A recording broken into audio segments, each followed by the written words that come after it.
Hello friends, welcome back to PlayStation News, hoping you are doing great, and here are 5 gaming stories that you need to know. Starting with some good and bad news regarding Spider-Man 2. So the good news is that the game is coming to PC this January 20, 2025 in a collaboration between Nixxes, Insomniac and Marvel Games, as it was announced at the Marvel panel at New York Comic Con yesterday. So we have the Nixxes community manager saying over at the PlayStation blog that this port will have lots of enhanced features that they will detail later, such as enhanced ray tracing, widescreen support, and all of the usual stuff that you can expect from a PlayStation PC port right now, and that also includes the PSN requirement. Just like on PS5, there will be 2 versions of the game with the Standard and Deluxe Edition, and that includes all of the patches so far, including New Game Plus, Ultimate levels, Symbiote Suit levels. There's also time of day options, post-game achievements. There's an action figure in photo mode and new accessibility options with a screen reader and audio descriptions. Then the Deluxe Edition will have all of that plus 5 exclusive suits for Peter and Miles, the same that came with the Deluxe Edition on PS5. Easy unlocks for the Arachnite suit and Shadow Spider suits for Peter and Miles respectively, 5 skill points and photo items. Now for the bad news, Insomniac confirmed that there's no future story DLC for the game. And on the PlayStation blog they said, and I quote, "While we have no additional story content planned for Marvel's Spider-Man 2, we are delighted to bring all of our previously released post-launch content to the PC version, including New Game Plus, new suits and color variants, photo mode features, and more." This should come as a huge disappointment for Spider-Man fans, myself included, given all of the leak information that we got previously that hinted at future DLC for the game. There was the Beetle Invasion missions that got data mined out of patch 1.02, the Extreme Carnage DLC that was leaked that it was coming on spring 2024, there was another Spider-Verse anomaly planned for holiday 2024, and besides that, a Game of the Year edition that was supposed to launch along with the PC version, plus a Venom game in 2025. Now we may not get any of this content on Spider-Man 2, but if they weren't completely scrapped, some of it could find its way into other games, whether that's the Venom standalone game if it still exists, or any other Miles Morales type of game, or even Spider-Man 3. But what do you think about Spider-Man 2 coming to PC and the fact that there will be no story DLC? Let me know in the comments. We stick with Insomniac, but now for a new rumor regarding Wolverine that says that we could have a gameplay reveal later this year. This is Liker Kurakasis on Twitter, who is said to have a good track record, and they said that, and I quote, "From my little digging, it looks like Sony is gearing up to show off some new stuff from Marvel's Wolverine. It's hard for me to determine when it will happen, but I'm guessing it will be this year, either at the Game Awards or at some unannounced super secret event." Now Wolverine has long been rumored to be a 2025 game, and there's a chance Sony does a trailer for the Game Awards, as they have done in the past for trailers such as the Horizon Zero Dawn DLC or the Forbidden West DLC as well.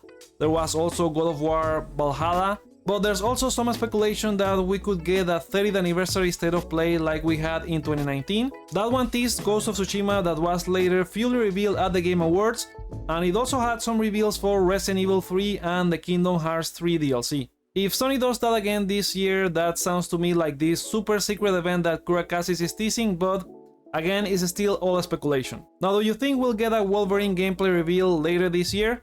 Place your bets in the comments. Next, we have the God of War TV show that is being rebooted at Amazon according to a new Deadline report. They indicate that the showrunner and both writers have left the project after completing their respective scripts. Deadline says, and I quote, "The studios are apparently looking to move in a different creative direction, though one source told Deadline the trio's scripts were praised by both Sony and Prime." Now the TV show was announced back in 2022, and back then we had Amazon's head of TV, Vernon Sanders, saying that it wasn't going to deviate much from the source material, having both Kratos and Atreus, similar to the 2018 game, and similar to how PlayStation Productions and HBO have done with The Last of Us. This is now the second PlayStation TV show with issues this year, after the Horizon TV show was put on hold earlier this year, but that was due to complaints about its showrunner over at Netflix. Now, why do you think this is happening? Do you think that Sony is trying to do too much regarding TV and movie adaptations? Post your theories in the comments. Moving on, there are details on the Alan Wake 2 DLC and the new multiplayer from Remedy, and that's out of the Xbox partner event this week. The Alan Wake 2 Lake House DLC will be released on October 22nd, and that's along with the physical edition on PS5, Xbox Series and PC. This one follows Agent Esteves from the FBC in a parallel campaign to Saga's story. So by the time both characters meet in the story campaign, the Lake House DLC has already happened. Remedy also said that the tone of the DLC is back to horror after what they did with Night Springs, and Esteves will have powerful FBC weapons to take on the Painted, which are a new enemy that comes out of portraits. The Lake House DLC also ties with Control, as it may tell us on the fate of Jesse's brother Dylan Faden, and possibly the upcoming Control 2. Speaking of Control, they also announced FBC Firebreak, previously known as Project Condor.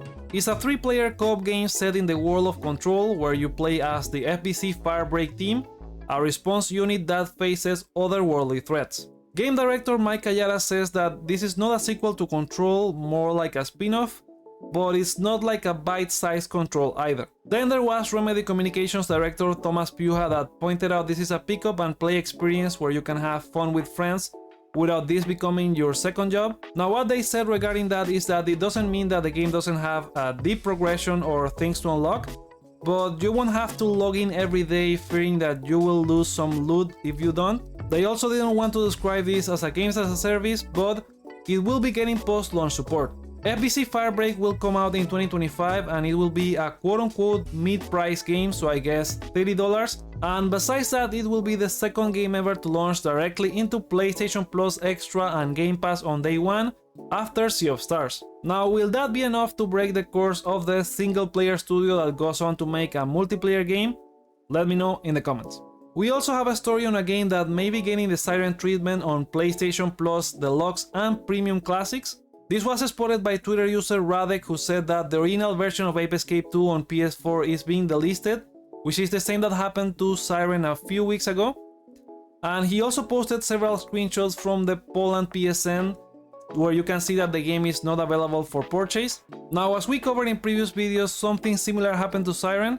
It was later rated for different regions, and we got the new version running on the new emulator that has like the rewind, filters, and also a better performance than the previous PS4 port. For now, this is just a speculation, as the game is still listed in several regions including the US, but there's a chance that Sony is planning to move this, and who knows, maybe even all of those lackluster PS2 ports to the new emulator, so we'll see what happens. And there you go, that's all of the stories that I have for you today. Let me know what you think about any of them in the comments. And remember that you can find all of the sources for this news in the description below. If you enjoyed this video, please consider giving it a thumbs up and subscribing for more PlayStation news like this. And with that, thank you guys for watching, and I'll see you on the next one.